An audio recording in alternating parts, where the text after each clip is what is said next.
सवरिया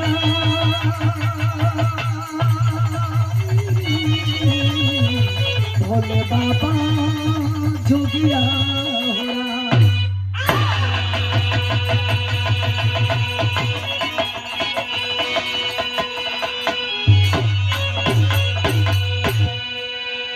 कवि जी बड़ा ही सुंदर भूमिका में भाव लिखते हैं। कैसे बहादुर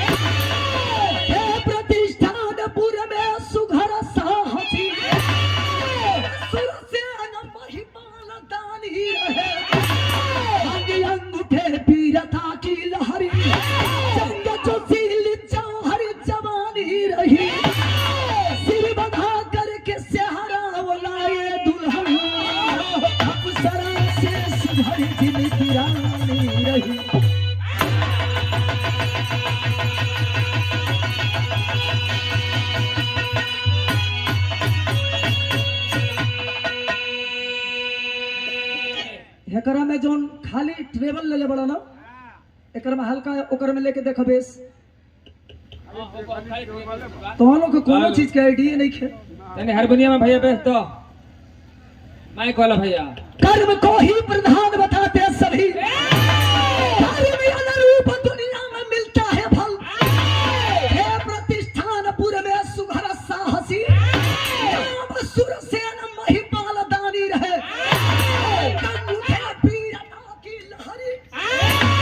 जो सिल्ली जवाहर जवानी रही सिर बधा करके सेहरा बोलाए दुल्हन अप्सरा से सुघर जिनकी रानी रही। मास्टर जिंदगी में सबके ब्याह होला सबके शादी होले लेकिन ई रात बड़ी अनमोल होला। जिंदगी में 3 गो रात बड़ी अनमोल कौन हो भैया जन्म के रात दूसर की रात मरण की रात तीसर की रात जेके लोग सुहाग रात कहे लोग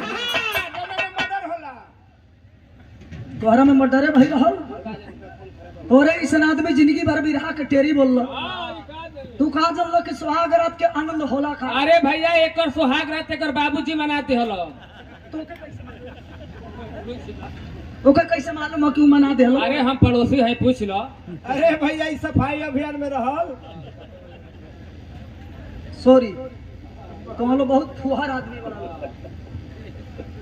एक राजा जो ने राजा के नाम बतावल गई सूरसेन राजा। राजा के दरबार में कोनो चीज की कमी है प्रजा बड़ा खुशहाल है मैं दिन बितात रहने बाबू। धीरे धीरे समय बीता जा रहा था राजा के शासन काल में प्रजा बड़ा खुश बनल। धीरे धीरे समय आ गई राजा के जहिया शादी भइल नई नवेली दुल्हन के जब घरे लेके अलन पहल की रात बिया पहल की रात पहल की मुलाकात सुहाग सेज पर राजा जब अपने दुल्हन के चेहरा देखल हो। कभी कभी साला सुंदरता भी जान लेवा होता है। राजा जब दुल्हन के चेहरा देखल है भगवान इतना सुंदर हमके दुल्हन दे दिया जिंदगी में सोचले बिना रही कि इतना खूबसूरत हमार बीवी मिली। ऐसा दुल्हन के पाए के साला अगर 10 दिन भोजन ना मिली चाट चाट कर रह गई।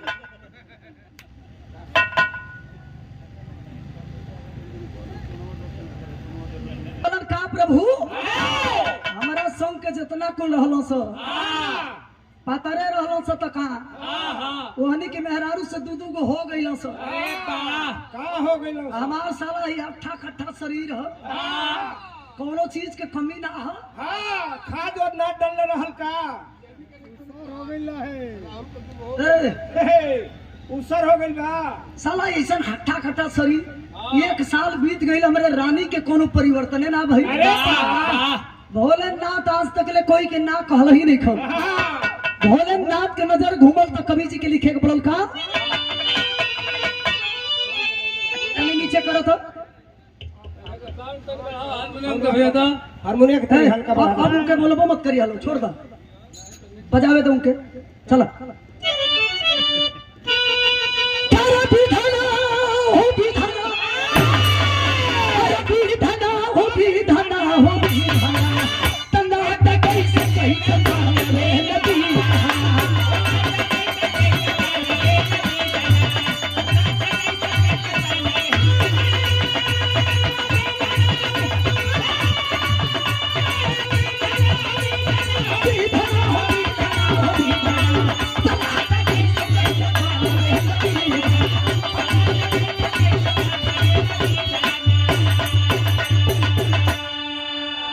ऐसन करी भोलेनाथ कि हमरे दुल्हन के भी एगो औलाद हो जाई तो हमू पंच बरोबर हो जाती। भोलेनाथ के नजर जब घूमल दूसर के साल रानी के पेट फूल गई। हाँ, रानी के पेट में गैस बना दिहला। पैर भारी हो गई। पैर में भी घाव हो गई। साला देह पियरात हो। अरे पीलिया हो गइल का रानी के हो। तो मेहरारू के जब पेट फूले लगेला हाँ। चित फरियाए लगी हाय, हाय, लगे यहाँ से हेलने होने घूम घूम गए हाय। देही को मत थूक दा। चूल्ही के माटी कोड़े लगे हंस हाँ। लोग जान जहन को लग रहा है काम गड़बड़ है। हाँ। राजा के जानकारी मिलल कि वहां तक परिवर्तन हो गया हमरे रानी के। कवि जी लिखत का अरे रानी गर्भवती भइली सागरी बहाली।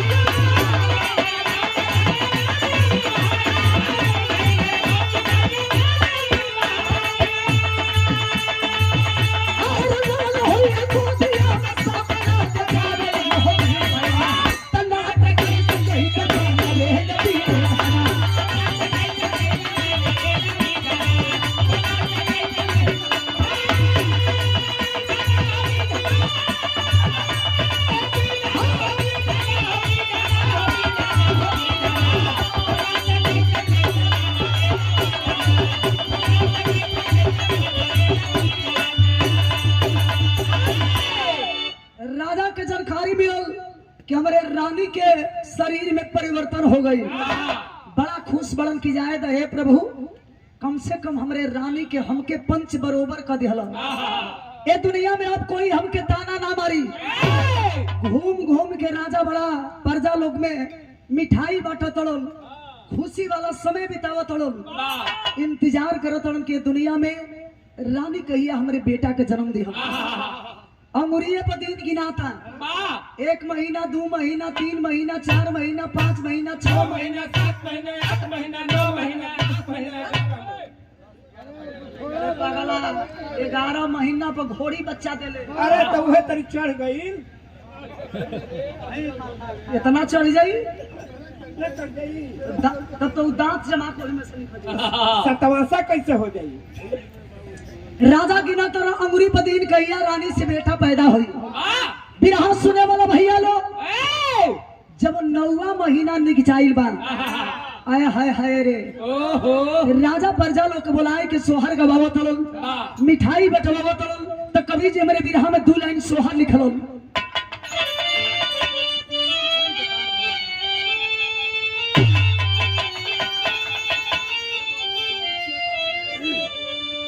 कवि जी 2 लाइन सोहर लिखा तनी कैसे बहादुर। अरे कहवा से आवेला पियरिया पियरिया लागल झाड़ी पियरिया लागल झालर हो। ए ललना कहवा से आवेला सिंधोरवा सिंधोरवा भरल से नूर।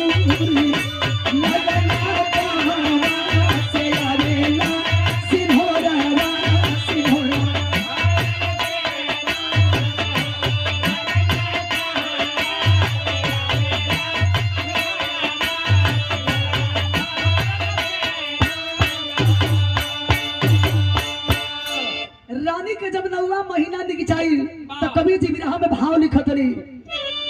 अरे खुशी वाला दिन दी याराई कइले जिया हार साई कइले जिया हार साई कइले हो राजा सूर्य संग गवावेल सोहरिया की जगमग नगरिया हो राजा सूर्य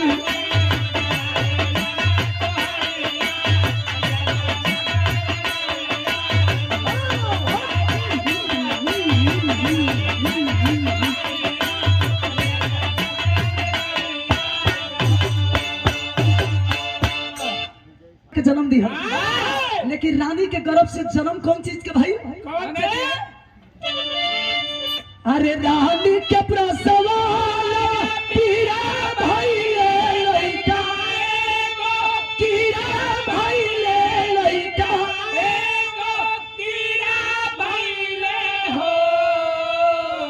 राजा भेदवा छिपावेला बखरिया की जगमग नगरिया हो राजा भेदवा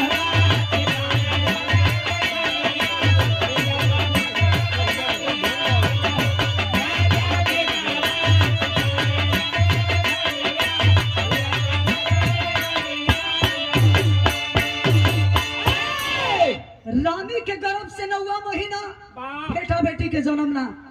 ये दुनिया में रानी अपने गर्भ से एगो नाग बेटा के जन्म देली। रानी के गर्भ से नाग के पैदाइशी भइल। नगावा में बड़ा क्वालिटी हो का हो?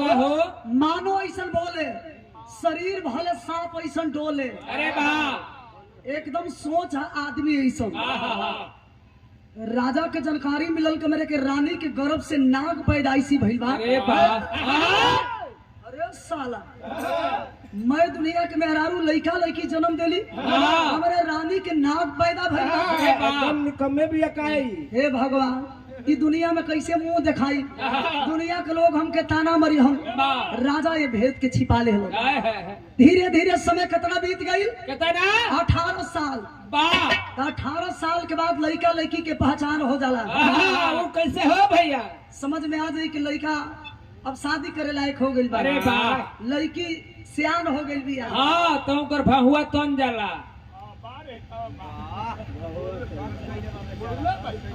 एकर कहिया तरल हमरा समझे में नहीं आई। लड़किन के भहुआ तनी जाला और लड़कन के का पहचान हो? अरे भैया हनो कहीं पाम ही आ जाला। एकर तो पाके लगल हमरा बुझेबे ना कर एकर कहिया आई। लड़का लड़की के बेचारों के पहचान इनके लगे बाटे बड़ा आइडिया हो। लेकिन यह बताइए आप सब लड़का लड़की जवान होलन तो ई जानकारी हो जाई। लेकिन नगवा के कैसे पता चली कि वो जवान हो गई? केचुल छोड़े लगी हो भैया केचुल हो। 18 साल के बाद जानो तनी जा कैसे चले? कैसे? जीव रे लगवा जीव ढेर तुर मत। ऐसा ही बैठ।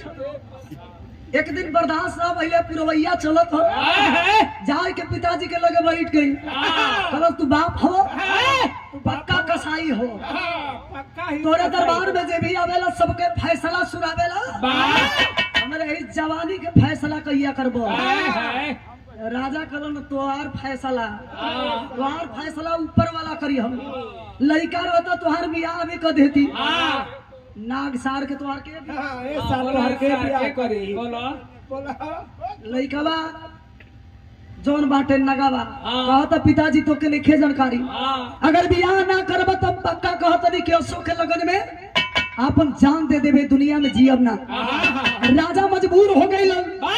रात बीत गई। सवेर के वेला में नाऊ और पंडित महाराज के बोलो सारा सिचुएशन बतावत हो। अगर हमारे नाग बेटा के बियाह करा दे बोलो तो मुंह मांगा रुपया पैसा सोना चांदी दे। अरे वाह पंछी में कौआ जात में नौआ बड़ा तेज। नौआ कल साला जिंदगी भर बार कटनी जिंदगी भर दार ही बनो। जिंदगी भर मोए बार बना घर ली। नौनिया हमके बेलने बेलने मारे आज तक ले बढ़िया से पैसा ना दे पौन। आज यह समय आ गई हो। राजा के लड़का का बियाह कराई रातों रात करोड़पति बनो। अरे वाह पंडित महाराज के लकड़ी सुनहाई दिल लेके चलो। जब लड़की खोजे तो कभी जी बिरहा में टेरी निकलम।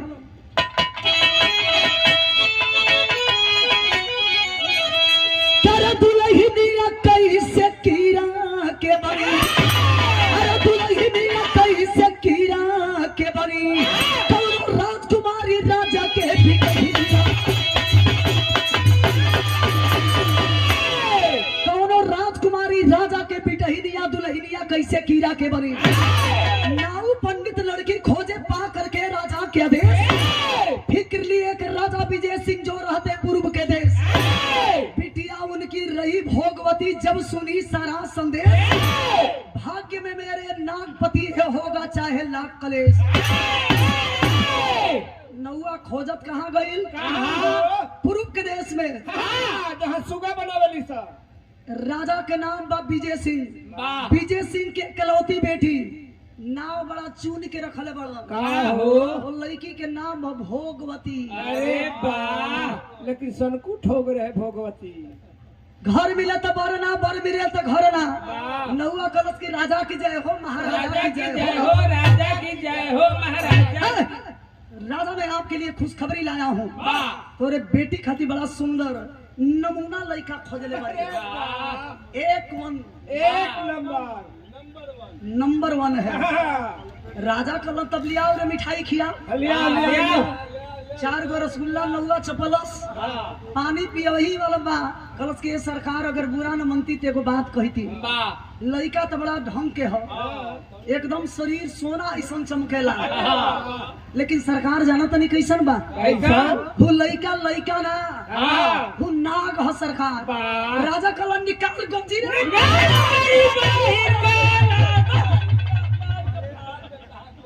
5 बड़ी मार्क सारे के। इतना सुंदर लड़की के बियाह ये नाग से करावत हो। नौआ कलश के सरकार हमके मत मारी, हमारा जौन कहे करवाला कही देनी मर्जी आपके बा। और तब तक के घरवा में से लड़कियां निकलल। पिताजी आप मत मारी, कहा जानी हमरे भाग्य तकदीर में, हमारे कर्म में ये नगवे लिखल हो।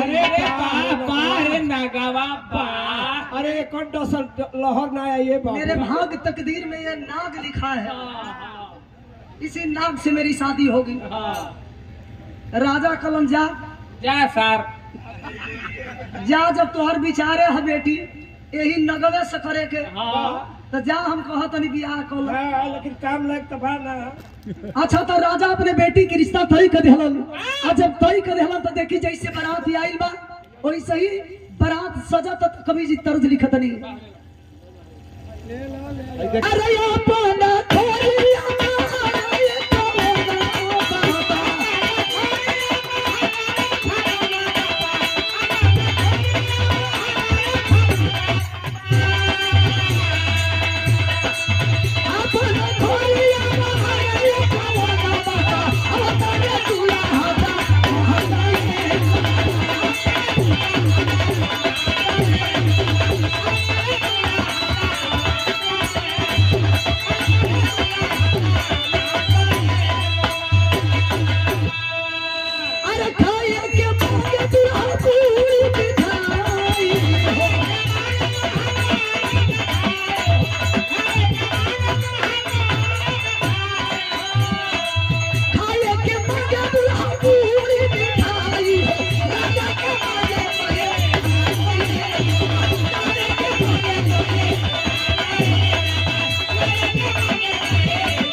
गजब कर दिया तू भैया, हद कर देले बड़ा।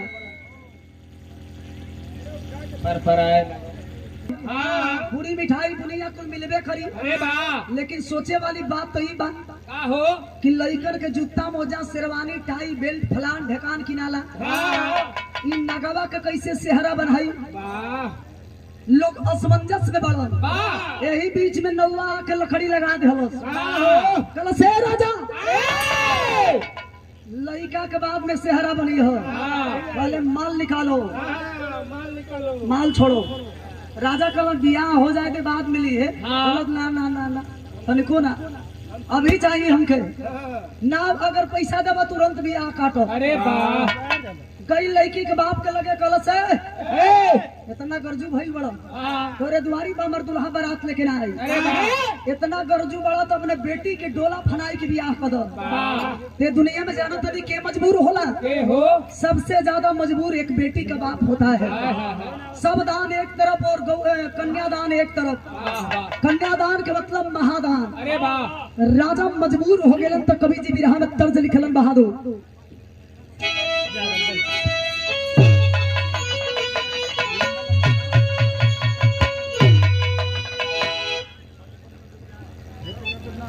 अब उ का करी हम एबार किन के लिए मशीनरी सामान है घबराइल बा तारा झूलनी अट्ठा गुजवा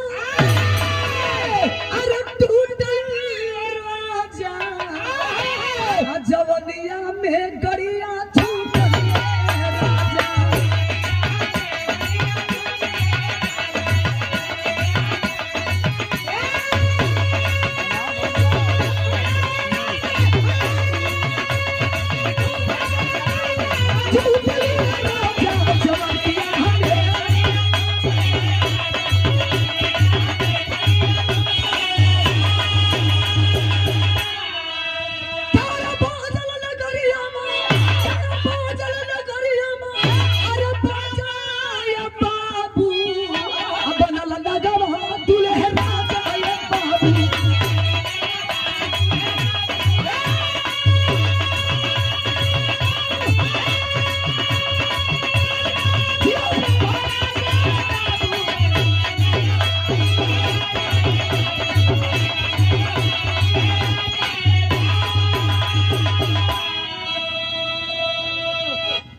राजा बात मान के बेटी के डोला फनाए के बियाह करे खातिर राजी हो गई लोग। डोली में बैठाए के जब बेटी के बाप अपने बेटी की विदाई करे लगल खाए के लियाए के संगे चल देहलन कहवा नगवा के घरे। नगवा के जानकारी मिलल दुल्हन हमारा आ गई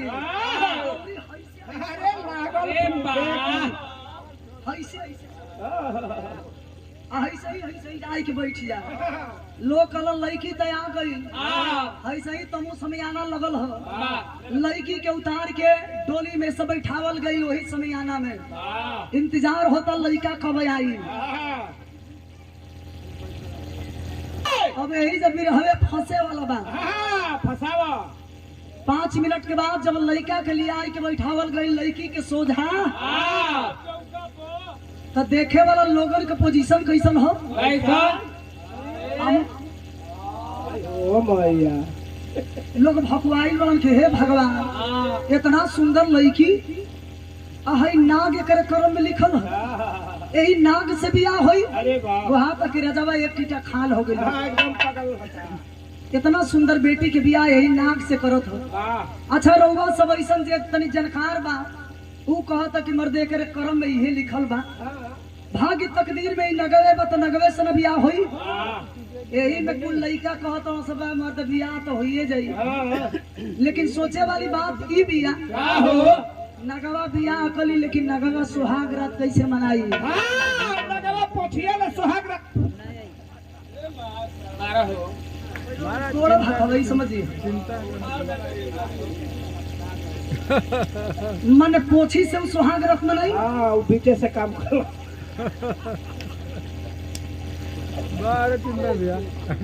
पहला जन्म के नागे रहबे कैला मन लोग असमंजस में बड़न के एगो नाग के बियाह कैसे लड़की से होई जिंदगी के गुजर कैसे होई। लेकिन एक बात बताऊं जो किस्मत में लिखा है उसे कोई टाल नहीं सकता और रिश्ता हम और आप नहीं बनाते हैं रिश्ता स्वर्ग में तय होता है बिना भगवान के इशारा के धरती पर एगो पतई हिले वाला नहीं खेल उहे नगवे लिखल बा लड़की के भाग्य में सेनुर कैसे डलस कैसे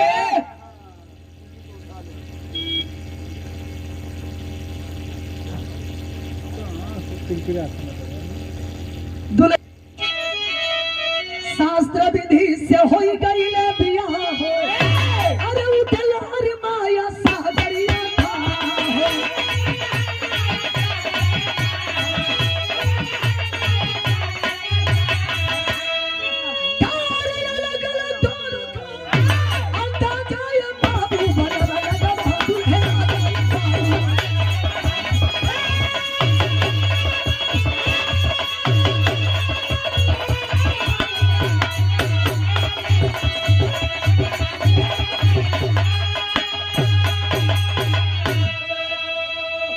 भाव पर दुल्हा के पूजन्य भाई साहब विपिन यादव जी के सौजन्य से 1000 रुपये का आशीर्वाद भाई होके के चाहिए कैसन ए भाई भाई ऐसन ये धरती पर जैसे भगवान राम और लक्ष्मण ये धरती पर सब उपमा देला कि भाई होके त लक्ष्मण ई सब।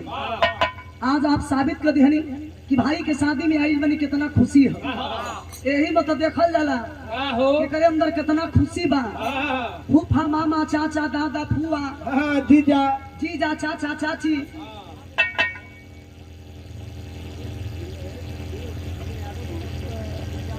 तो हाँ सेज पर बैठल भी कि आज राजा जी मुँह दिखाई में कुछ दी हो, लेकिन नगवा रुपया पैसा गहना नहीं खे दे। हाँ लड़की कल से प्राणनाथ हमके रुपया पैसा धन दौलत ना चाहिए, अरे वाह बस इतना बता दो कि तो के नाग के रूप मिलल तो कैसे मिलल। नगवा कलश की जानत नहीं खून नाग के रूप हमके कैसे मिलल। एगो समय रहल कि कैलाश पर्वत पर भोलेनाथ धुइया रमावत रहल। अरे वाह वही समय पार्वती जी सोरहो सिंगार सजाए के जाय के समझ में खड़ा हो गई भोलेनाथ के। भोलेनाथ देखलन जब ध्यान टूटल ओहो कंठिया लगल हिले, अरे वाह वाह हंसे लगलन पार्वती के देख के। उस समय भोलेनाथ के हाथ में हम कंगन के रूप में रहली। पार्वती के देखली भोलेनाथ के हंसल तो हमू हंस दिहली। वाह भोलेनाथ ये देख के श्राप दे दिहल। इंग्लिश से दिया भैया इंग्लिश से दिया। जाओ मैं श्राप देता हूँ कि मृतलोक की नगरी में मनुष्य से तुम्हारा जन्म होगा लेकिन नाग के रूप में होगा। हम रोवे लगनी कि उधार कैसे हुई। भोलेनाथ कलन उधार तबे हुई मृतलोक की नगरी में नाग रूप लेकर के किसी राजकुमारी से तुम्हारा विवाह होगा और उसी राजकुमारी को लेकर के जब गौतमी नदी में स्नान करोगे सांप के रूप से तुम्हारा मुक्ति बन जाएगा। कलश की तो देर कोने बात के अरे वाह उठौला से गोदी में लेकिन मेरे राजा जी ऐसा ही खिलावत है। हाँ ओकर मुहवा के मेहर हल मुहवा तोहरे ऐसा करत रहे। उठाई के गोदी में लेके चलल जब नहवावे खातिर तो कवि जी आखिरी भाव लिखल एकदम मन लिखे लागत नहीं कर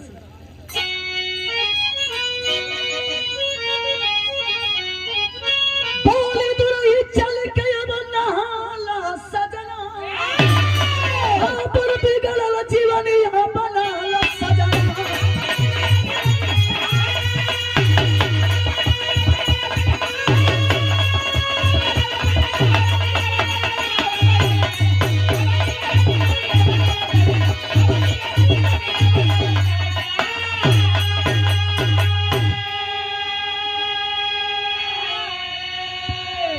बियाह बहुत सुन ले खब ई रहल एक राजकुमारी का विवाह एक नाग से।